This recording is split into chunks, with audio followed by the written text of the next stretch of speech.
Picture this. You're alone on the vast Texas plains, the sun beating down mercilessly, when suddenly a blood-curdling scream pierces the silence. What would you do? Most people would freeze, but not Luke Johnson. What happened next would change two lives forever and prove that heroism doesn't come from wealth or status. It comes from the heart. This is the true story of how a simple cowboy's split-second decision created an unlikely bond that neither time nor social barriers could break. But before we begin, leave a like, subscribe to the channel, and tell us where you're listening from. The Texas sun hung like a merciless coin in the cloudless sky, casting long shadows across the sprawling Henderson ranch. Luke Johnson wiped the sweat from his weathered brow as he guided his horse, Thunder, along the fence line. At 32, Luke had spent more years in the saddle than most people spent in school. His calloused hands told stories of countless dawns spent mending fences, herding cattle, and living the kind of life that city folks romanticized but rarely understood. The Henderson Ranch stretched for thousands of acres, a testament to old Texas money and newer oil discoveries. Luke had been working the ranch for 8 years now, ever since he drifted down from Oklahoma with nothing but his horse, his skills, and a determination to start fresh. The pay wasn't much, but it was honest work, and Luke had learned long ago that honest work was about all a man could ask for in this world. Thunder's ears perked up suddenly, and Luke felt the familiar tension in his horse's muscles. Something was wrong.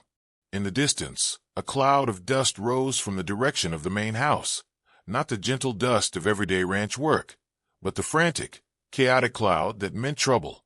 Then he heard it, a scream, high, desperate, and unmistakably human, carried across the plains by the hot Texas wind. Luke's blood ran cold.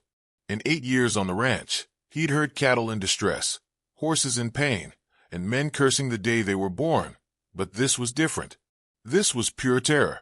Without hesitation, Luke spurred Thunder forward.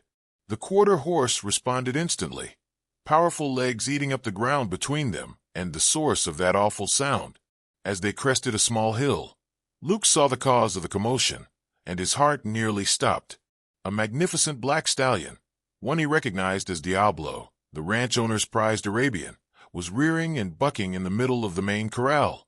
But this wasn't a normal training session. On the horse's back, clinging desperately to the saddle horn, was a woman. Even from a distance, Luke could see she was in serious trouble. Diablo was known throughout the county as a beautiful but dangerous animal, one that only the most experienced riders dared to approach. "Jesus!" Luke muttered, pushing Thunder harder. The woman screamed again, and Luke could see ranch hands running toward the corral from all directions, but they were too far away. By the time they reached her, it would be too late. Luke's mind raced as he approached the scene. Diablo was near the corral fence, bucking with increasing violence. The woman, Luke could see now that she was dressed in expensive riding gear, not the practical clothes of a ranch hand, was losing her grip. Her face was pale with terror, and Luke could see that one of her hands had already slipped from the reins. There was no time for a careful plan. Luke guided Thunder to the corral fence and, in one fluid motion born of years of ranch work, vaulted from his horse's back onto the top rail of the fence. For a split second, he balanced there, calculating distance and timing like a mathematician working out a life-or-death equation. Diablo reared again, his powerful hooves pawing the air just feet from Luke's position. The woman's scream had turned into a hoarse cry of desperation. Luke could see the exact moment when her remaining grip would fail. He jumped. The world slowed to crystalline clarity as Luke sailed through the air. He hit Diablo's neck with his shoulder, wrapping his arms around the stallion's powerful neck, while his legs sought purchase against the animal's flanks. The impact jarred every bone in his body, but Luke held on. Diablo's response was immediate and violent. The stallion spun, bucked, and twisted, trying to dislodge this new threat. But Luke had been riding horses since he was 5 years old, and he knew how to move with an animal's momentum rather than fight against it. More importantly, his added weight and position gave the woman something to brace against. "Hold on!" Luke shouted over the thunder of hooves and the stallion's angry snorts. "I've got you!" The woman's terrified eyes met his for a brief moment, and Luke saw something in them that he'd remember for the rest of his life. Not just fear, but a fierce determination not to give up. She nodded and tightened her grip on the saddle horn. Working together now, Luke began to gentle the stallion with a combination of firm handling and soothing words. "Easy, boy," he murmured, his voice cutting through Diablo's rage. "Easy now. Nobody's going to hurt you." It took 3 more minutes of desperate struggle, but gradually, Diablo's bucking became less violent, then stopped altogether. The stallion stood trembling in the center of the corral, sweat darkening his magnificent coat, but finally still. Luke carefully dismounted first, then reached up to help the woman down. Her legs nearly buckled when her feet hit the ground, and Luke caught her arm to steady her. "You okay, ma'am?" he asked, his voice gentle despite the adrenaline still coursing through his veins. She looked up at him, with eyes the color of Texas bluebonnets, and Luke felt something shift in his chest. She was beautiful, certainly, but it was more than that. There was intelligence in those eyes, and strength, and something else he couldn't quite name. "I'm alive," she said, her voice shaky but trying for humor. "I'd say that counts as okay." The woman's name was Victoria Ashford, and Luke learned within minutes that she was not just any ranch visitor. She was the daughter of oil magnate Harrison Ashford, a man whose wealth was measured in billions rather than millions. Victoria herself was worth more than most small countries, having inherited her mother's technology empire and expanded it into a global powerhouse. But as Luke watched her interact with the ranch hands who had finally arrived at the corral, he saw something that surprised him. There was no arrogance, no entitled demands for special treatment. Instead, Victoria thanked each man personally, asked about their families, and seemed genuinely concerned about whether her incident had caused them any trouble. "Miss Ashford," said Tom Henderson, the ranch owner, arriving breathless and pale. "My God, I'm so sorry. I had no idea Diablo was in that corral. We moved him there this morning and forgot to update the board." Victoria waved off his apologies. "Tom, it's not your fault. I should have checked before I went in." She turned to Luke, who was still standing quietly by the fence, checking Thunder for any injuries from their wild ride. "This man saved my life. I'd like to know his name." Tom looked almost embarrassed. "That's Luke Johnson, one of our best hands. Luke, come over here." Luke approached reluctantly. In his experience, rich people and cowboys lived in different worlds, and those worlds rarely intersected peacefully. But Victoria Ashford extended her hand to him as if he were a business associate rather than a ranch hand. "Mr. Johnson," she said, her grip firm and warm, "I owe you more than I can ever repay. That was the bravest thing I've ever seen." Luke felt heat rise in his cheeks. "Just doing what anyone would do, ma'am." "No," Victoria said firmly. "Most people would have hesitated, would have looked for a safer way. You didn't hesitate for a second." She paused, studying his face. "How long have you been working with horses?" "Since I was old enough to sit in a saddle," Luke replied.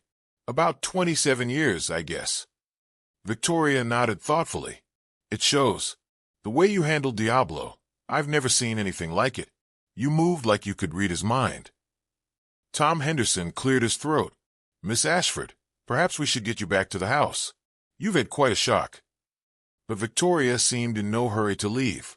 "Actually, I'd like to talk to Mr. Johnson for a few minutes, if that's all right." She looked at Luke. "Would you mind showing me how you knew what to do with Diablo? I've been riding for years, but I've never encountered anything like that." Luke glanced at Tom, who nodded encouragingly. It wasn't every day that a billionaire took interest in their ranch operations. "Well," Luke said slowly, "the thing about horses is they're prey animals. When something scares them, their instinct is to run. But when they can't run, like when they're trapped in a corral, they fight instead. Diablo wasn't being mean or crazy. He was just scared and had nowhere to go." Victoria listened intently as Luke explained his approach to calming frightened animals. There was something about the way she asked questions, intelligent, probing questions that showed she was really listening, that made Luke forget about the difference in their backgrounds. "The key," Luke continued, warming to the subject, "is to make yourself part of the horse's escape rather than another threat. When I jumped on Diablo's neck, I wasn't trying to control him. I was trying to become part of his movement, so I could redirect it. That's fascinating, Victoria said. It's like emotional Aikido. Luke blinked. He'd never heard it described that way, but it was surprisingly accurate. I guess you could say that. They talked for another 20 minutes, walking slowly around the corral, while Luke shared stories of difficult horses he'd gentled over the years. Victoria, in turn, told him about her work with her technology company, and Luke was surprised to discover that she faced similar challenges in dealing with difficult people. The principle is the same, she mused. Instead of fighting against someone's anger or fear, you have to find a way to redirect it into something productive. Luke found himself genuinely enjoying the conversation. Victoria Ashford might be worth billions, but she was also smart, funny, and genuinely interested in understanding how things worked. It had been a long time since Luke had met someone who made him want to talk about more than the weather and cattle prices. Eventually, Tom Henderson returned with a golf cart to drive Victoria back to the main house. As she prepared to leave, she turned back to Luke.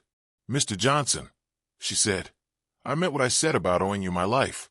Is there anything at all, that I can do to repay you?" Luke shook his head. "No, ma'am. Just glad you're okay." Victoria studied his face for a moment, then smiled. "I'm going to be staying at the ranch for the next 2 weeks. Would you be willing to give me some riding lessons? Real lessons, not the kind they give at fancy stables. I want to learn to handle horses the way you do." Luke glanced at Tom, who nodded eagerly. Having Victoria Ashford take a personal interest in their operation was the kind of thing that could benefit the entire ranch. "I suppose I could do that," Luke said carefully, "if Mr. Henderson doesn't mind." "Mind?" Tom laughed. "Luke, I consider it a personal favor." Victoria's smile brightened. "Wonderful. How about we start tomorrow morning? Early. I know ranch work starts before dawn."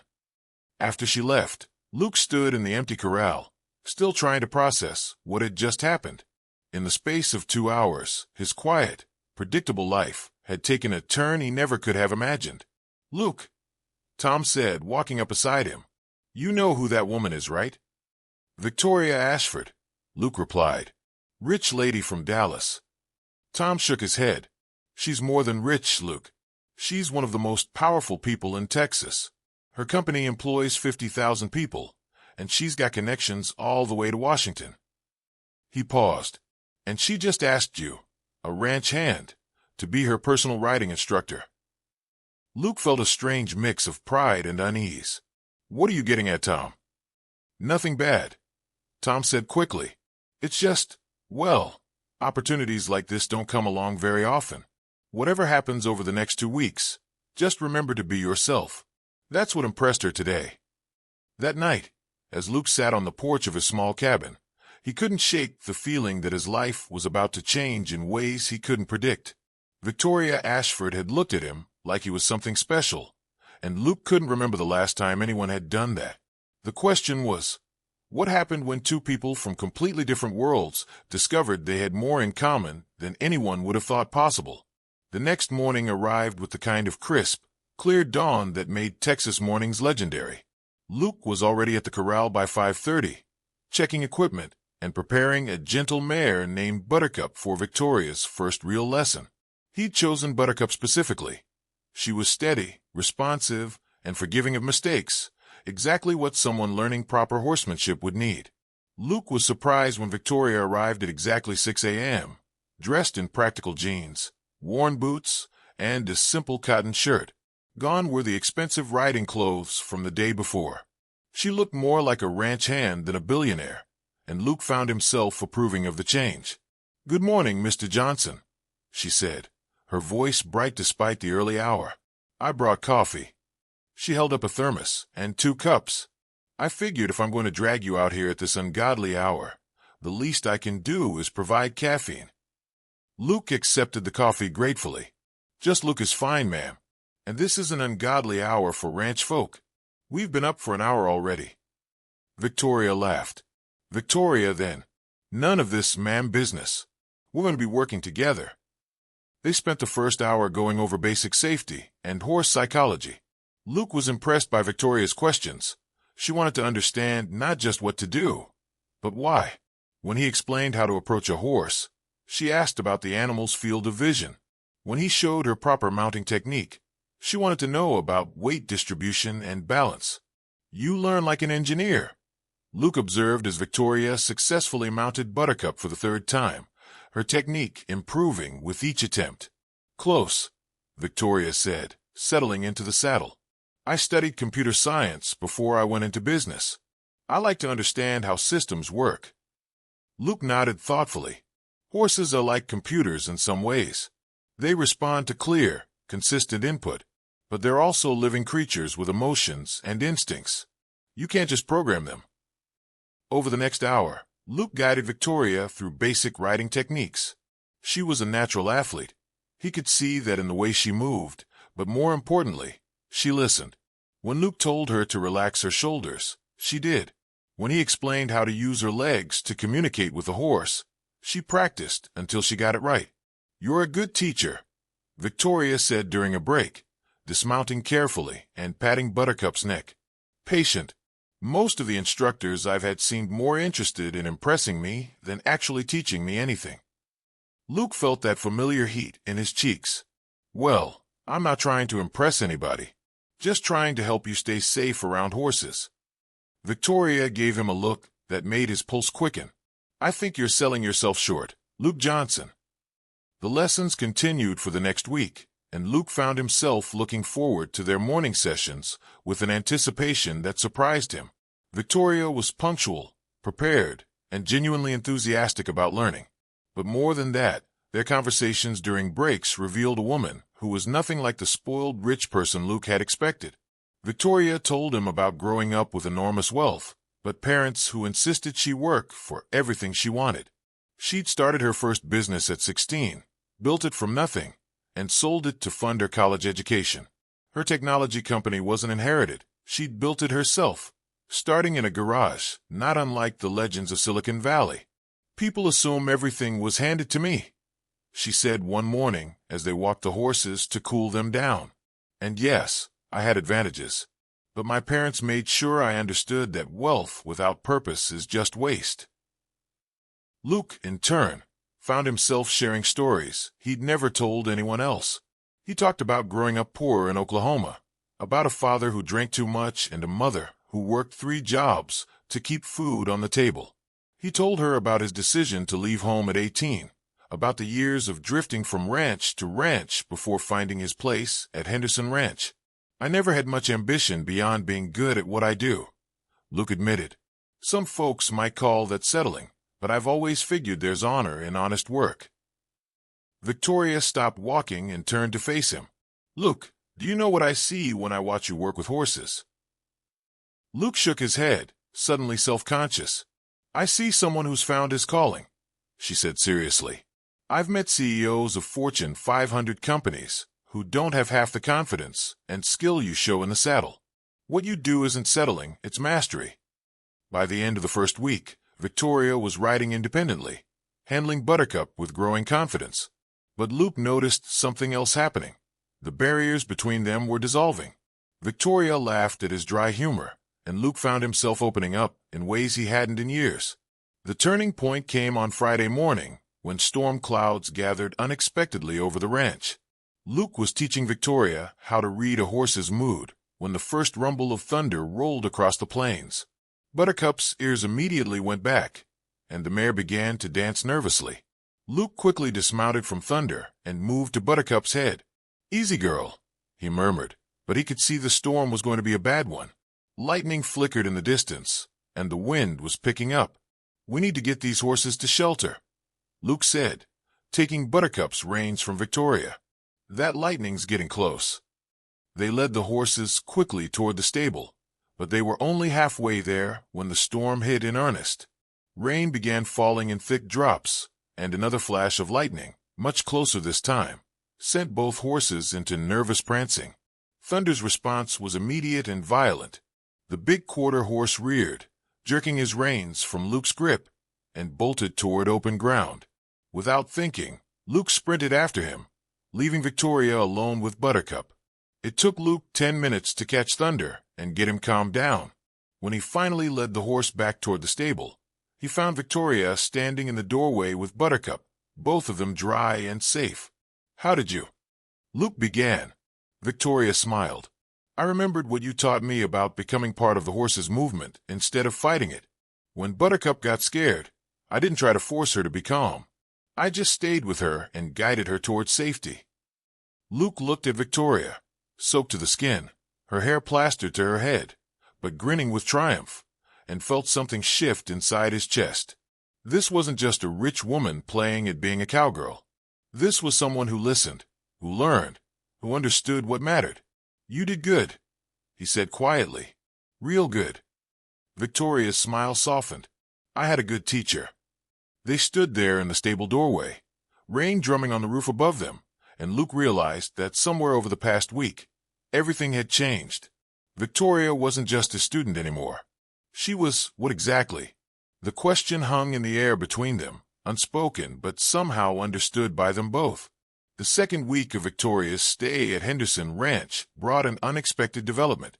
Word had somehow gotten out about the billionaire taking riding lessons from a ranch hand, and reporters began showing up at the property's edges, trying to get photos and interviews. Luke first noticed them on Monday morning when he spotted unfamiliar vehicles parked along the county road that bordered the ranch. By Tuesday, there were 3 news vans, and Tom Henderson was looking increasingly stressed. "Miss Ashford," Tom said during their usual morning break, "I'm afraid we might need to suspend the lessons for a few days. These reporters are making everyone nervous, and I'm worried about the horses." Victoria's expression darkened. "I'm sorry, Tom. I never intended for this to become a circus." She looked at Luke, and he could see genuine distress in her eyes. "Luke, I'm so sorry. This is exactly what I was trying to avoid." Luke studied her face, seeing something there that surprised him. Victoria Ashford, one of the most powerful women in America, looked genuinely upset about disappointing a ranch hand. "What if we move the lessons?" Luke suggested suddenly. "There's a section of the ranch about 5 miles north of here, good riding country, but completely hidden from the roads. We could trailer the horses up there." Tom looked doubtful. "That's pretty remote, Luke. If something went wrong." "I know that country like the back of my hand," Luke said firmly. "And I got my radio. We'd be fine." Victoria looked between the two men, hope beginning to replace the disappointment in her expression. "Would you be willing to do that? It seems like a lot of trouble." "No trouble," Luke said, meaning it. Over the past week and a half, these morning lessons had become the best part of his day. He wasn't ready to give them up, just because some reporters wanted to turn their friendship into a story. The next morning, Luke loaded Thunder and Buttercup into the ranch's horse trailer and drove to a secluded valley he discovered years ago. It was a perfect natural amphitheater, surrounded by low hills and dotted with ancient oak trees. A small creek ran through the center, providing water for the horses and a peaceful soundtrack for their lessons. Victoria was waiting for him when he arrived, and Luke could see she was as eager as he was to escape the media attention. "This is beautiful," she said, looking around the valley as Luke unloaded the horses. "How did you find this place?" "I was chasing a stray calf about 6 years ago," Luke replied. "Followed him up into these hills and found this valley. I come up here sometimes when I need to think."